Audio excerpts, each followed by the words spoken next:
and I will begin our little discussion. So good evening and welcome planning board members, applicants, participants, and interested parties to the March 26, 2025 meeting of the Cohasset Planning Board. The board is now in session on a Zoom platform. I'm Amy Glassmeyer, Chair of the Cohasset Planning Board, and will be running tonight's meeting as we implement Massachusetts Chapter 40A and the Cohasset zoning bylaw. The board is now in session on a Zoom platform, and the time is approximately 6:32, give or take a few seconds. You want to do a quick roll call presence? Yeah, just I will now take roll call of the board members. Please respond by repeating your name and saying present. Clark Brewer. Present. Amy Glassmeyer, present. Kevin Hein, present. And Birgit Schmidt-Wesche, present. Thank you. Tonight we have a quorum of 4 members. Passage of any items will be done by simple majority. Also tonight, we will be facilitated by Julia Gillis, the Assistant Town Planner. Also present this evening on behalf of the Planning Board is our Town Council, Carolyn Murray. Let me give the instructions to the audience members who might wish to participate. If anyone in the audience has questions for the board, please put them in the Q&A section at the bottom of the screen or use the raise hand function. And to be called on, you must first state your name and address. Please limit your discussion to 3 minutes, and if we need to come around again, we will. By the way, for those that are listening and potentially not either an applicant or a person who wishes to speak, the planning board is shorting a member that we need to have a full house. So we would be, if you're interested in being a member on the planning board, please speak to one of us or speak to the planner, and Cassandra Thayer will contact you. Okay, so we have 2 items on the agenda tonight. We also have minutes to approve. We will be reopening the public hearing for 165 Chief Justice Highway and have been asked by the applicant. We will ask the applicant if they have new information, but we have also been informed that they are going to continue. The second topic of discussion, we have an administrative issue to address for 55 South Main, which I'll say more about in the future. So the first point of business is reopening the public hearing for 165 Chief Justice Cushing Highway. I'm just going to read the front end of the hearing notice. Pursuant to MGL Chapter 40A and 300-12-7 of the Cohasset zoning bylaws for the application for a site plan review filed by Hingham Lumber Company. Subject property is 165 Chief Justice Cushing Highway. I need to request, can I get a motion to reopen the hearing? Well, we don't reopen hearings, but I'll make a motion to continue the hearing for 165 CJC Highway to April 16th, 2025. All right, thank you. Can I get a motion to continue the hearing to April 16th, 2025? I do. I'm sorry about that. Do I hear a second? Second. Roll call vote in alphabetical order. Clark Brewer, aye. Amy Glassmeyer, aye. Kevin Hein, aye. Deirdre Hobson, aye. Birgit Schmidt-Wesche, aye. Oh, Deidre, we didn't see you. We don't see you. Thank you for returning to the board. Okay, so the vote passes 5-0, and we move on to the next item. Our second item on the agenda is an administrative matter. We need a revote of the 55 South Main permit extension. For 55 South Main Street, the board will need to consider a revote to include the specific date that we intended to extend the permit to. So to refresh everybody's memory about this item of business is an extension request for a 2023 permit, special permit site plan approval decision for 55 South Main Street. Does anybody wish me to provide the detailed explanation for the project itself, or do we all know what it is? I don't think we have to get into the actual project. I'm We caught don't up. have, okay. Say that again, please.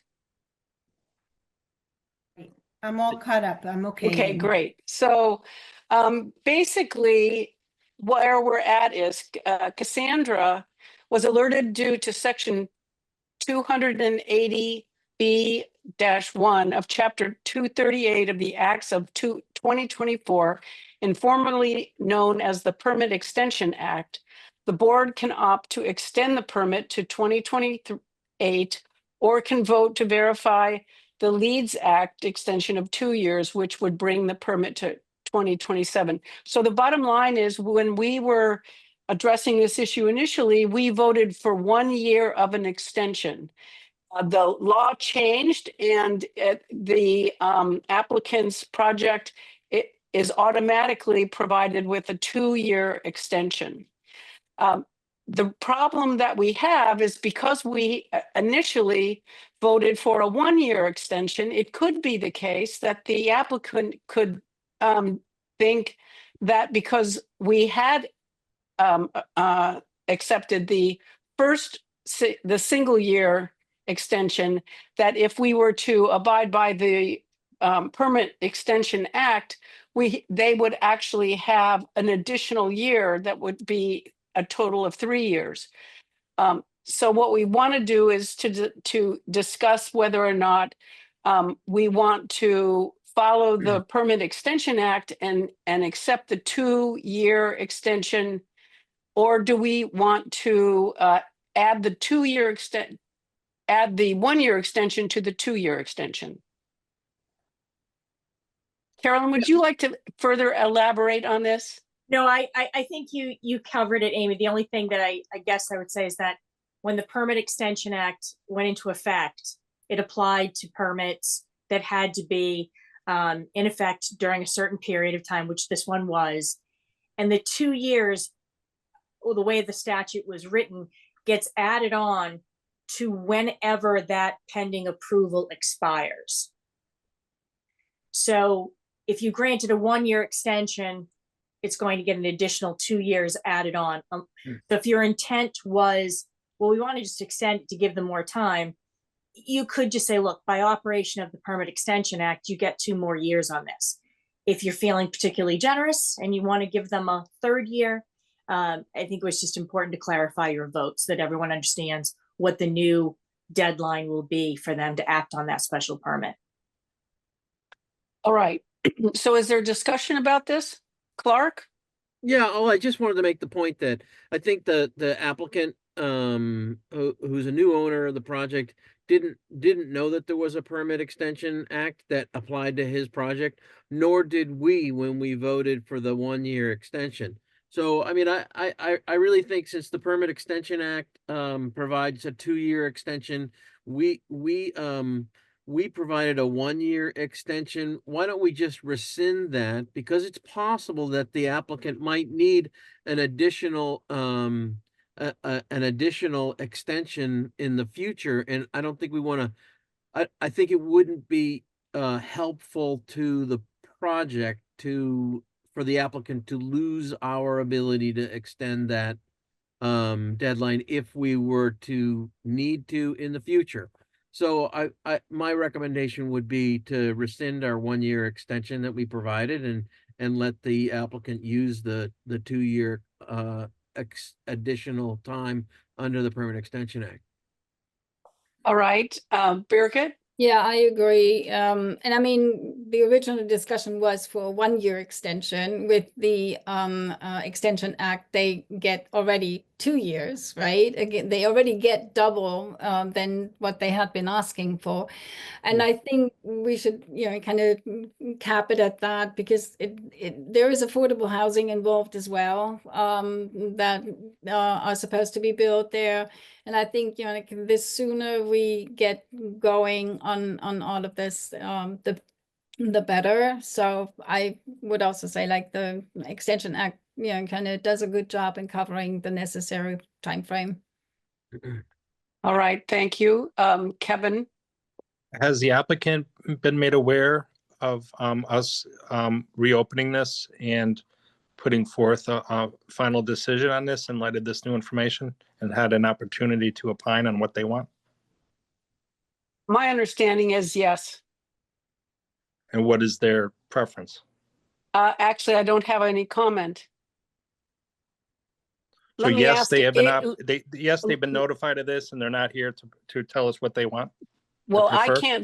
can't see who's here, so because I don't have control of the screen. Ultimately, they just didn't want their permit to expire in a month or Right. so. And that's why they came to us. And it So was that now that it's 2 years, automatically, I would imagine that their issue would be resolved for the time Whoever, being. sorry, Yeah. Clark, whoever Brian is, he's got his hand up. Oh, yeah, Julia, just can you? quickly, so like it was two permits actually, and I think one was basically just for half a year and the other one for a year, but we said, okay, let's, kind of have bundle both for a 1-year extension. So we are already kind of like pretty liberal here. Yeah, Go ahead. I'm sorry to interrupt, but Brian from the audience had his hand raised, and so he's promoted to speak. I believe he's the owner. Hello, Brian. Hi, how are you? Good, good. Good, good. No, I'm just jumping on listening to this here, but yeah, that's all good. We were aware of this. That's why I'm jumped on here. Yeah, I mean, you get the 2-year automatic from when it was going to expire in a couple of months. And Yeah. my suggestion is that we rescind the additional year because it's possible, although I know that's not your plan, but it's possible we may want to use that in the future to if you need more time. Okay, okay. Well, that would be, yeah, that's fine with me. All right. So we get Dee- 2 years from like, was the date April? Was the date up in April or May? I'm not sure, but we it get was March 5th, no, I but- believe. yeah, but Oh, but you mean when it was expired? yeah. So we Yeah, get- okay. Yeah, So so it'd we be get- 2 years I from think it that was April. date. I think it was April. Yeah. I Yeah, don't know that's which yeah, date. that's irrelevant. Like, So you but get I'll- two more years, and then we can extend it further. okay, If you haven't pulled a building permit by then. Building Okay. permit would take the place and hold your. yeah, yeah, I understand that. It sounded like Deidre had a question. No, I didn't. Okay. I saw that Brian was raising his hand, so I wanted to make sure he had a chance to talk. Thank you. All right, so Carolyn, are you still here? Yes. Okay, so would you, do we sound like we are clear with what we're expected to do? And is it the case that when the permit expired, that is the start date for the 2-year extension? Exactly. And according to what Cassandra had sent me, she said the permit was originally granted in May of 2023. I don't have a specific date, but I think if Clark wanted to formulate a motion along what he was suggesting to rescind your prior vote granting a 1-year extension and instead to allow this project to take advantage of the 2-year statutory permit extension, I think that would be an appropriate motion to vote. So moved. Can I get a second? Second, And who was that? Is that Kevin? Me at the same time. Oh, With okay. Steve. You should have heard what it came out as. Okay. So, it's been seconded. All in favor, state your name, Clark Brewer, aye. vote. Amy Glassmeyer, aye. Kevin Heine, aye. Deirdre Hobson, I. And Birgit Schmidt-Besch, aye. All right. Thank you. So that's the second part of our business program. Now we have two meeting notes to approve. Has everybody had a chance to read them? Yeah, I thought they looked good. I'll make a motion that we Yes. approve February 5th and March 5th, 2025 meeting minutes. All right. Can I get a second? Second. All right, let's vote. Clark Brewer, Clark Brewer, aye. Amy Glassmeyer, aye. Kevin Heine, aye. Deirdre Hobson, I. And Birgit Schmidt-Besch, aye. All right, so we have completed our business meeting for this moment. Is there anything anyone would like to discuss before we close the meeting?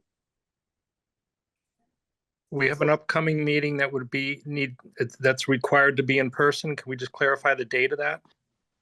Yes, so that will be April 16th.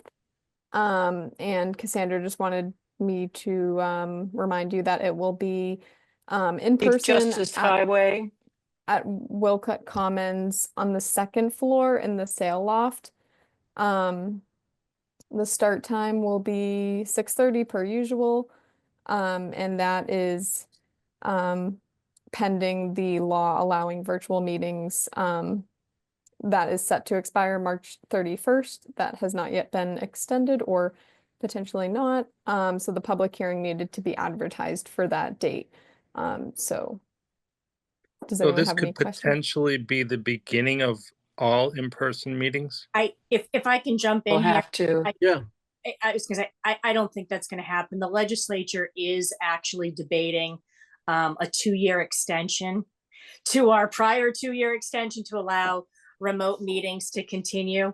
There's just a little bit of disagreement at the legislature that there's some folks who want to make this a permanent thing, and there are still some communities that haven't completely worked out how they have the technology and resources to have fully remote meetings. So all indications are with our sources that this is going to be extended. I'd like to be able to tell you it will be extended before Monday. But the last time the legislature extended it, they went past the deadline and then retroactively granted the 2-year extension. So if I was a betting person, I'd say we're all going to see each other on Zoom on April 16th. But because we have to advertise public hearings under Chapter 48 2 weeks in advance, we had to assume in person. But I think the language I was working on with Cassandra yesterday put folks on notice that the meeting, yes, will be in person. But if the legislature votes this further extension to allow remote meetings, then the meeting will be remote, and suggesting that everyone check the town's website closer to the date of the meeting so that we know whether it's in person or remotely. All right, so that's helpful. I want to make one additional comment, which is to notify everyone that we are expecting to receive the peer review from Weston and Sampson on the 165 Chief Justice Highway by April 2nd. And we should be able to have full information at that time. So that's why we're not having the meeting in a week, but having a meeting in 2 weeks. Actually, it's 3 weeks, Yeah. almost 3 weeks. All right. Okay, well then, with no further ado, motion can I adjourned. get, thank you. Can I get a second? Second? All right, roll call vote, please. Clark Brewer, aye. Amy Glassmeyer, aye. Kevin Heine, aye. Deirdre Hobson, I. And Birgit Schmidt-Besch, aye. All right, thank you very much for a short, dazzling meeting. Good night, everyone. Good night, Good night. all. Bye. Thank you. Bye. Good night.